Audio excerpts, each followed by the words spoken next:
Oh, alors on se retrouve aujourd'hui encore pour une autre vidéo de la série Preview LNH 2019-2020. Aujourd'hui, on s'attaque aux Prédateurs de Nashville. Les Prédateurs de Nashville, c'est une équipe qui, année après année, semble être une équipe qui est dans le top de la ligue. Honnêtement, c'est une très très bonne équipe. Mais par contre, qui a été décevante l'année passée en séries éliminatoires, se faisant éliminer en première ronde. Donc là, ce qu'il faut mentionner, c'est qu'en 2016-2017, les Prédateurs de Nashville avaient rentré short en séries éliminatoires, 8e au total, quoi qu'il était égal en termes de nombre de points. En 2016-2017, les Prédateurs avec 94 points, ils sont rendus en finale de la Coupe Stanley contre les Penguins de Pittsburgh. Par la suite, en 2017-2018, gagnent le trophée du président, 117 points, ils se font sortir en deuxième ronde des séries. Puis l'année passée, 100 points, donc 17 points de moins que l'année d'avant, puis ils se font sortir en première ronde des séries. Un problème majeur de cette équipe-là, l'avantage numérique. L'avantage numérique a été désastreux en saison régulière, il a été désastreux en séries éliminatoires. C'est peut-être même ça qui leur a coûté les séries l'année passée. Déjà, c'est très surprenant que cette équipe-là a réussi avec un avantage numérique aussi merdique de faire les séries. Aussi plate que ça. En 2008-2009. Donc, il faut remonter à 2008-2009, les Blue Jackets. C'est la dernière équipe qui a fini dernier en avantage numérique en saison régulière qui s'est qualifiée pour les séries. C'est la dernière fois que la dernière équipe en avantage numérique en saison régulière s'est qualifiée pour les séries, 2008-2009, jusqu'à l'année passée. L'année passée, les Prédateurs de Nashville avec 12,9% en avantage numérique, ça a été la pire avantage numérique de toute la ligue. Et honnêtement, même l'attaque de manière générale a été so-so. Mais la défensive exceptionnelle, puis le gardien, tant qu'il reste en santé, Pekka Rinne commence à être vieux, mais quand même. Bon, bref. Donc, les Prédateurs de Nashville, l'année passée, c'est 47 victoires, 29 défaites, 6 défaites en prolongation pour 100 points. Ils terminent premier dans la division centrale, 3e dans la conférence de l'Ouest, 7e dans la ligue. Une moyenne de buts par match de 2,88, ce qui leur donne le 19e rang dans la Ligue nationale. Une moyenne de buts encaissés par match de 2,59, ce qui leur donne à égalité le 3e rang dans la Ligue nationale. L'avantage numérique à 12,9 qui leur donne le 31e rang dans la Ligue nationale.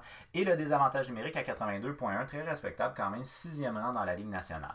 La première moitié de saison pour les Prédateurs, ça aurait été 24 victoires, 50 points, 5e dans l'Ouest. La deuxième moitié de saison, 23 victoires, 50 points, 4e dans l'Ouest. Je n'ai pas suivi énormément les Prédateurs de Nashville. On m'a dit que ça a été quand même une saison assez chaotique pour eux autres aussi.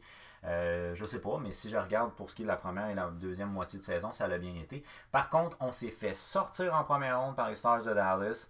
15 avantages numériques contre les Stars. 0 but. Alors franchement, très gros problème. Des dires même de Paul, l'équipe a un problème en avantage numérique. Puis lui, en gros, il dit, bon, il a été chercher Matt Duchene, qui était, avec Panarin, probablement le joueur autonome le plus potentiel pour aider l'avantage numérique. Mais il reste que l'équipe, de manière générale, n'a pas tant changé. Fait qu'à moins qu'on ait une stratégie vraiment exceptionnelle qui va tout changer, cette équipe-là est boiteuse en avantage numérique, là. Fait que, puis c'est pas Duchene. Duchene, je pense qu'il y a comme 10 ou 15 points en avantage numérique sur 70 points. C'est pas un gars qui est exceptionnel en avantage numérique. So, bref, on verra ce que ça va donner. Bon, l'année passée, le meilleur buteur aurait été Arvidsson, 34 buts. Puis honnêtement, avec 58 matchs, 34 buts, ça veut dire que s'il avait joué ses 82 matchs, ce gars-là, il aurait fait peut-être, moi d'après moi, il aurait fait plus que 40 buts. Là. Fait que c'est un très bon marqueur, Arvidsson. Le meilleur pointeur aurait été Johansson avec 64 points. Le meilleur défenseur aurait été Roman Josi avec 56 points plus 9. Mais quand même, après Roman Josi, tu tombes avec Ekholm. Ekholm, c'est 44 points en 80 matchs l'année passée, mais plus 27. Solide défensivement. Ellis, lui, dans son cas, c'est plus 21. Solide défensivement. Fait honnêtement, pour un défenseur plus balancé, j'irais probablement avec Ekholm, mais sinon, pour le défenseur offensif le plus intéressant, c'est clairement le capitaine Roman Josi.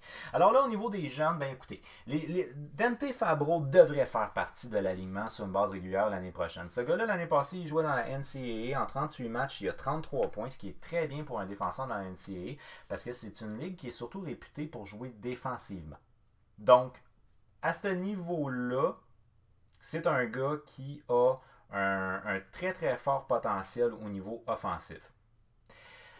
Sinon, l'année passée, il a joué 4 matchs dans la Ligue nationale, mais il a joué les 6 matchs en séries éliminatoires. On sait que Pete Laviolette a confiance en lui et fort probablement qu'il va être appelé à remplacer Piquet Souban. Alors, d'après moi, ce gars-là devrait jouer toute la saison au niveau de la Ligue nationale l'année prochaine. On a confiance en lui, on a dit d'une manière détournée, c'est pas sûr, mais il y a des bonnes chances que c'est lui qui va jouer avec les Comptes l'année prochaine. Fait que c'est un gars qui va avoir quand même une période d'adaptation, mais il reste que, d'après moi, il devrait faire toute la saison dans la LNH l'année prochaine. C'est assez rare qu'on peut dire ça des jeunes, mais lui, d'après moi, c'est toute la saison. Par la suite, on va y aller. Donc, Fabro, c'est 21 ans, choix de première ronde en 2016. Par la suite, on va y aller avec l'ailier droit, Eli Tolvanen, 20 ans, choix de première ronde en 2017. Dans le cas de Tolvanen, c'est un gars qui avait connu une bonne saison dans la KHL. Donc, on avait confiance que ce gars-là, au niveau offensif, avait un très fort potentiel. Puis l'année passée, on s'est dit, bon, on va l'essayer, puis on verra ce que ça donnera. Il a été dans la Ligue américaine. S'il brûle la Ligue, il va aller dans la LNH, puis il pourrait même être en lice pour le Calder. Eh ben non. Eh ben non. Dans le cas de Tolvanen, l'année passée, il a joué toute sa saison dans la Ligue américaine. 58 matchs, 15 buts, 20 passes, 35 points. C'est une première année difficile pour lui en Amérique. Il a dit, selon ses dires à lui, que l'année passée, il a surtout travaillé son style de jeu défensif. Puis une particularité qu'on a à Nashville, c'est que l'équipe de la Ligue américaine joue le même style de jeu, le même genre de stratégie que la Ligue nationale. C'est sûr que le jeu est plus rapide et plus physique dans la Ligue nationale. But still, c'est quand même plus facile de faire la transition Ligue américaine, Ligue nationale. Mais il reste que première saison décevante dans la Ligue américaine. Moi, je le mets comme étant potentiellement un scratch, mais je ne le mets assurément pas comme un régulier dans cette équipe-là l'année prochaine. Par la suite, on va y aller avec le joueur de centre Yakov Trenin, 22 ans, choix de deuxième ronde en 2015. Trenin, lui, l'année passée, il jouait dans la Ligue américaine, 74 matchs. 33 points, c'est pas exceptionnel au niveau offensif, mais c'est un gars qui est surtout réputé pour son jeu défensif.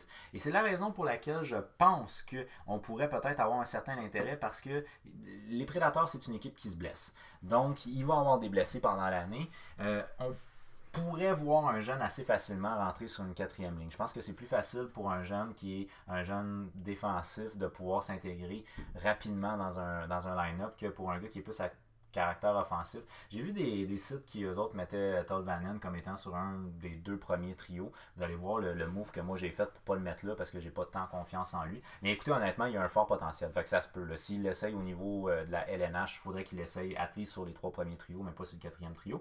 Dans le cas de Trenin, c'est un gars qui peut aisément aller sur un 4e trio. Par la suite, on va y aller avec le joueur de centre Rem Pitlick qui a 22 ans, choix de 3e ronde en 2016. Dans le cas de Pitlick, lui, l'année passée, il jouait au niveau de la NCAA. Il a en 38 matchs, 45 points.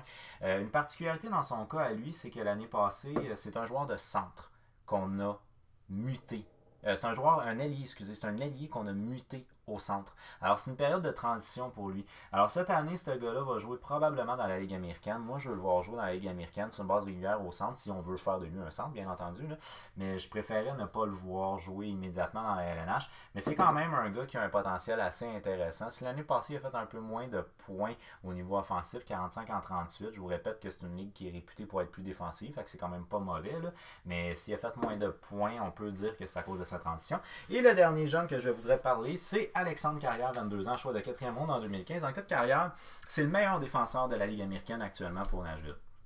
Fait que, tu sais, ce gars-là a joué à peu près tous les rôles possibles là, pour la Ligue américaine. Comme je vous ai dit, ça a l'air qu'il joue à peu près le même style de jeu, les mêmes stratégies dans la Ligue américaine et dans la Ligue nationale. Fait que s'il y a un gars qui peut faire une transition dans la Ligue nationale, je pense que c'est bien lui. On fait abstraction ici de Fabro, là, qui lui devrait jouer dans la Ligue nationale à cause de son fort potentiel, ce qui est moins le cas pour ce qui est de Carrière. Mais c'est un gars qui graduellement a fait sa place dans l'organisation, puis son prochain step, c'est la Ligue nationale. L'année passée, Carrière dans la Ligue américaine, c'est 37 points en 76 matchs. Il aura été le meilleur défenseur au niveau des points offensifs de l'équipe au niveau de la Ligue américaine et il a également été le 2e meilleur pointeur de son équipe en tant que défenseur. Fait que c'est très bien. Alors ce gars-là éventuellement devra faire le saut dans la NH, but still, le 6-pack des Prédateurs au niveau défensif est quand même assez solide. Fait que c'est peut-être pas cette année, mais il reste que c'est un gars qui devrait venir dans un avenir relativement proche. Au niveau de l'alignement, c'est un alignement qui est un alignement possible. Puis là, je vais vous dire très honnêtement, je me suis amusé avec cette équipe-là. C'est une équipe que leur attaque est relativement diversifiée. T'as pas de joueurs d'exception au niveau de l'offensive. Fait que c'est ce qui fait que j'ai joué un peu et je vais vous expliquer le move que j'ai fait. Les joueurs en rouge, c'est les joueurs qui ont été ajoutés pendant la saison morte. Les joueurs en vert, c'est des gars qui sont jeunes qui vont peut-être intégrer l'alignement. Et les joueurs en bleu, c'est des gars qui sont déjà connus à à Nashville, indépendamment de leur âge. Alors bref, le move que moi j'ai fait, d'habitude j'y vais avec 1, 2, 3, là, je vais y aller avec la ligne de centre. Le move que moi j'ai fait, c'est que là on a fait l'addition de Duchesne. En gros, Nashville a perdu Simon, un allié, puis ils ont perdu Subban, un défenseur. Fait que la ligne de centre en tant que telle, pas vraiment de changement à ce niveau-là, sauf l'addition de Duchesne. Duchesne est un excellent joueur de centre, clairement un joueur de centre offensif. Fait que c'est un gars qui va jouer assurément sur un des 2 premiers trios. Et Nashville a beaucoup de centres. Comme là, en ce moment, Duchesne est un joueur de centre, Johansson est un joueur de centre, Bonino est un joueur de centre, Sisson est un joueur de centre, Kyle Turris est un joueur de centre. Donc, on a beaucoup de joueurs de centre dans cette équipe-là. Et c'est la raison pour laquelle moi, j'ai décidé, contrairement à tous les sites que j'ai consultés, j'ai décidé de muter Kyle Turris à l'aile. Est-ce que ça va se donner? Peut-être pas. Mais moi, je pense que ça peut être intéressant pour un gars comme Kyle Turris parce qu'au lieu de le mettre comme étant un 3e centre, peu importe que vous mettiez là, Duchesne ou Johansson 1-2, de le mettre comme 3e centre, je pense que c'est un petit peu injuste pour Kyle Turris. Oui, il a une mauvaise saison l'année passée, mais je pense que c'est un petit peu injuste. Donc, c'est la raison pour laquelle moi, je le fais monter, puis je veux avoir 2 premières lignes qui vont fournir. En gros, c'est ce que j'aimerais avoir, 2 premières lignes d'attaque offensive. Donc, j'y vais avec mon premier allié gauche, ça, je pense qu'il n'y a pas vraiment de question. Forsberg, 50 points en 64 matchs l'année passée. Moi, mon premier centre, j'y vais avec Duchesne, 70 points en 73 matchs l'année passée. Beaucoup de gens, ils vont encore avec Johansson. Pour moi, Duchesne est plus offensif que Johansson et Johansson peut peut-être jouer un petit peu plus dans le two-way. C'est la raison pour laquelle je préfère avoir Duchesne sur ma première ligne. Et par la suite, j'y vais avec Arvidsson. L'année passée, 48 points en 58 matchs, dont 34 buts. C'est le buteur de cette équipe-là. Alors, j'aimerais bien le voir avec Duchesne. Je pense que ça donnerait un beau mix au niveau offensif. Puis Forsberg, c'est le meilleur ailier gauche assurément de l'équipe. Bref, je pense que ce serait quelque chose d'intéressant. Par la suite, au niveau de ma deuxième ligne, c'est là où j'y vais un petit peu plus salaud. Je mets Kyle Turris à l'aile. Il m'en voudrait énormément de faire ça. Mais j'y donne une chance de jouer sur un des 2 premiers trios. Kyle Turris, l'année passée, c'est 23 points en 55 matchs. Décevant. C'est un gars qui doit se reprendre. Alors, je m'attends à ce qu'il fasse plus de points l'année prochaine. Et de jouer avec Johansson peut peut-être l'aider. Johansson, c'est 64 points en 80 matchs l'année passée. C'est le meilleur joueur offensivement de cette équipe-là. Au niveau statistique de points, parce que Arvidsson, s'il avait joué une saison complète, probablement qu'il aurait été meilleur pointeur. Donc bref, je mets Turris avec Johansson et Granlund. Granlund, l'année passée, c'est 54 points en 79 matchs. Un joueur d'expérience. Fait que je pense que ça pourrait être intéressant sur un point de vue offensif de voir ce genre de combinaison-là. Troisième allié gauche, j'y vais avec Jar Krok, 26 points en 79 matchs l'année passée. Il ne va pas jouer sur un deuxième trio. Il y a des gens qui le mettent sur un deuxième trio parce qu'honnêtement, si tu mets Turris au centre, tu n'as pas vraiment le choix. Il faut que tu le mettes sur un deuxième trio. À la limite, tu peux peut-être mettre Sisson à l'aile. Je ne sais pas vraiment comment tu organiserais ton affaire. Là. Mais en tout cas, pour moi, c'est pas un joueur qui doit s'établir dans le top 6. Fait que c'est ce qui fait que je le mets comme troisième ailier gauche. Bonino, troisième centre, 35 points en 81 matchs. Beaucoup de gens le mettent comme quatrième centre. Et par la suite, j'y vais avec Smith, 38 points en 76 matchs l'année passée. Troisième ailier droit. Par la suite, à l'aile gauche du quatrième trio, j'y vais avec Watson, 16 en 37. Centre, Sisson, 30 en 75. Et aile droite, 13 en 53 pour Grimaldi, un joueur d'expérience. Et par la suite, au niveau des scratchs, j'y vais avec Salomaki, Gaudreau et Tolvanen, que je vous ai déjà parlé, comme joueur scratch. Alors, c'est une quatrième ligne qui peut se changer assez aisément. Puis, tu sais, je veux dire, tout l'alignement peut changer assez aisément. Moi, j'ai eu du fun avec ça, honnêtement. Au niveau des défenseurs, ben là, je pense que vous avez peut-être un petit peu moins d'interrogations là-dessus. Roman Jussi est assurément le meilleur défenseur gauche de cette équipe-là. L'année passée, c'est 56 points en 82 matchs. Il est régulier. Tu peux rien demander de plus. Donc, si vous avez à parier sur lui, il va probablement faire une saison très similaire l'année prochaine. Par la suite, on y va au niveau de défenseur droit avec Ellis, 41 points en 82 matchs. Un excellent différentiel plus-moins. C'est un gars qui est plus défensif que Roman Jussi, mais qui trouve le moyen de faire ses points pareils.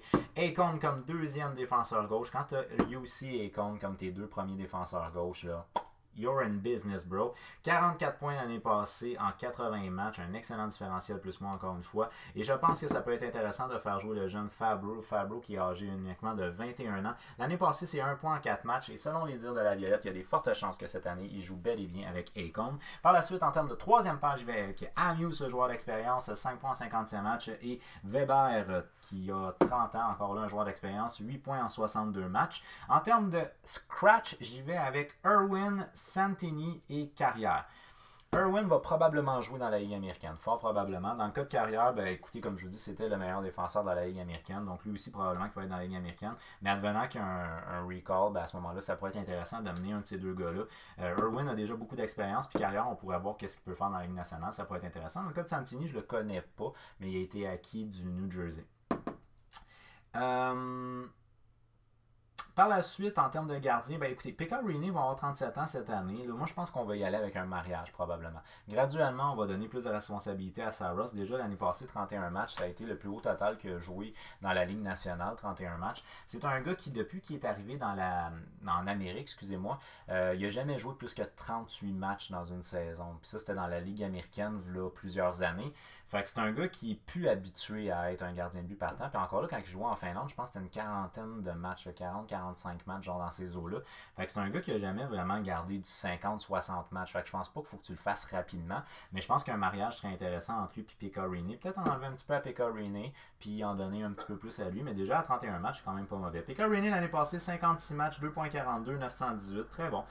Saros l'année passée, 31 matchs, 2.62, 915. Quand même bon aussi. Puis j'y vais comme troisième gardien avec Grosenick, qui est juste le gardien de but qui a le plus d'expérience. Fait que c'est pas nécessairement un joueur à découvrir. Je pense qu'il y a une trentaine d'années. Fait si jamais blessure il y a, il peut être intéressant à rappeler. 46 matchs dans la Ligue américaine l'année passée, 2.41, 919. Alors, au regard de tout ça, cette équipe-là n'a pas énormément changé de choses, mis à part l'addition de Duchesne. Et ça, c'est au détriment de Subban qui avait connu une saison vraiment désastreuse, qu'on s'est débarrassé pour libérer de la place sur le cap salarial. Puis on a perdu Seaman qui avait eu aussi... Il n'a pas épaté à Nashville, aussi clair que ça. Fait que bref, c'est une équipe qui a été très bonne l'année passée, vraiment mauvaise en avantage numérique. Je pense pas qu'il y a grand-chose qui a changé pour qu'il soit meilleur en avantage numérique. C'est une équipe qui s'est améliorée avec l'addition de Matt Duchesne qui devient comme une ligne de centre super intéressante si on considère que normalement ça devrait être Duchesne ou Hanson Torres, les trois premiers centres. C'est très intéressant comme ligne de centre qu'on a ici.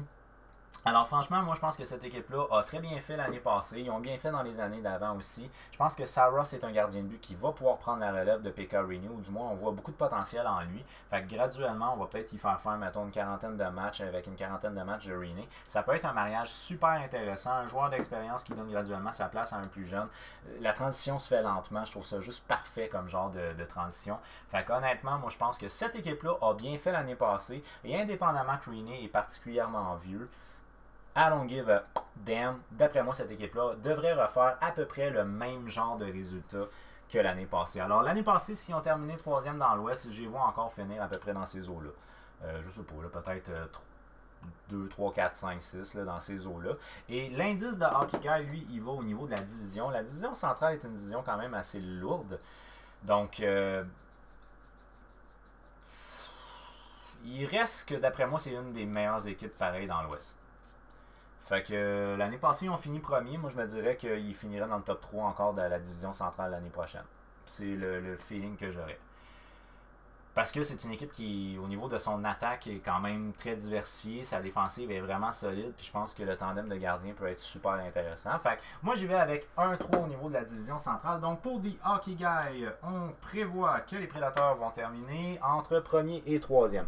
Donc on prévoit exactement la même affaire pour les Prédateurs de Nashville. Alors j'aimerais ça savoir votre opinion à vous concernant les Prédateurs de Nashville. Est-ce qu'il y a des joueurs que vous pensez qui vont se distinguer puis qu'on n'avait peut-être pas vu venir? Moi, je pense que Fabro est le joueur qui va être à suivre là, pour vraiment se distinguer. Puis que, ben, tu sais, on s'attend, il y a un fort potentiel, mais on ne sait pas vraiment à quoi s'attendre exactement dans la LNH. C'est un joueur qui va être intéressant à suivre l'année prochaine. Fait que moi, je vous conseille lui. Et ce qui peut être intéressant à voir aussi, c'est l'utilisation de Kyle Turris. Kyle Turris, il faut qu'il augmente ses statistiques. Fait qu'on va voir qu'est-ce que ça va donner exactement l'année prochaine. Si Arvidsson fait une saison complète, il devrait être extraordinaire. Fait que, bref, moi j'irais joueur à suivre Fabro, Turris. Puis les joueurs qui sont peut-être plus à risque, ben écoute, je vais y aller avec Turris aussi. Parce que franchement, si Turris il me fait une autre saison de merde, je vois pas vraiment l'intérêt de le garder à très long terme. Amios commence à devenir vieux. Il y a des jeunes qui poussent qui pourraient être intéressants à avoir dans le line-up. Donc c'est un joueur qui serait peut-être à risque, selon moi. Alors, c'est mon opinion. Quelle est votre opinion à vous? Des joueurs qui devraient sortir du lot qu'on ne s'attend pas, des joueurs qui sont à risque et sinon à quelle position les Prédateurs vont terminer? Faites-le moi savoir au travers des commentaires. Maintenant, je vous invite bien entendu, si vous avez aimé la vidéo, un j'aime. Vous pouvez également la partager, question qu'on jase de hockey avec un petit peu plus de monde. Également, je vous invite à vous abonner à ma chaîne parce que c'est pas la dernière vidéo. Je fais les totales des 31 équipes en termes de preview pour la saison 2019-2020. Alors, il y a encore d'autres équipes qui sont à suivre. Là. Après ça, on va y aller avec le New Jersey, New York, etc. Bref, restez connectés. Activez la petite cloche, question de savoir quand je mets des vidéos en ligne. Puis venez me jaser un petit peu de hockey dans les commentaires, ça va me faire plaisir. Alors je vous donne rendez-vous sur ma prochaine vidéo. D'ici là, je vous souhaite une excellente fin de journée. Je vous dis à la prochaine.